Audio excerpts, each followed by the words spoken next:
Welcome to CNET's Inside Scoop. I'm Charlie Cooper. I'm here today with my colleague, Josh Lowenson. And Josh, today the topic is Microsoft. And parenthetically, Microsoft made some news for us today, announcing that Windows 8 will become available on October 26th. Now, earlier in the week, you were at a press conference downtown San Francisco. Microsoft also announced that Office, which is one of its cash cows, will become available. But there was a bit of non-news news.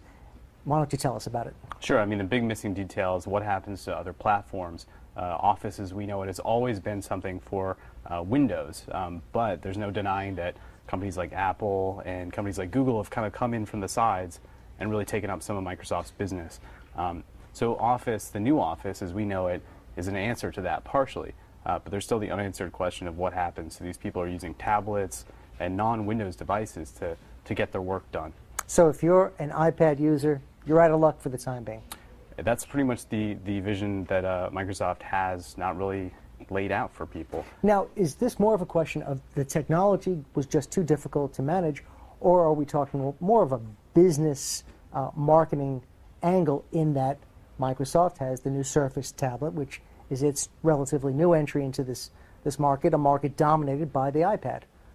I think it's safe to say only Microsoft knows its strategy for what it's doing. But you can also look at the upcoming crop of Windows tablets that are coming up and assume that they really want to make a case that if you want Office, you need to buy a Windows 8 tablet. Or a good reason to buy it is to have this specialty software that you can't get on any other platform.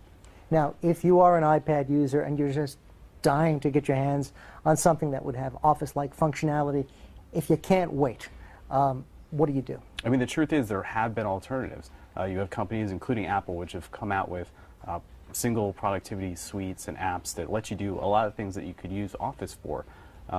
There's also alternatives that stream Microsoft Office to your iPad or Android tablet, for instance, that give you that same experience through a touchscreen. So it's not that people can't get it, they just can't get it from Microsoft.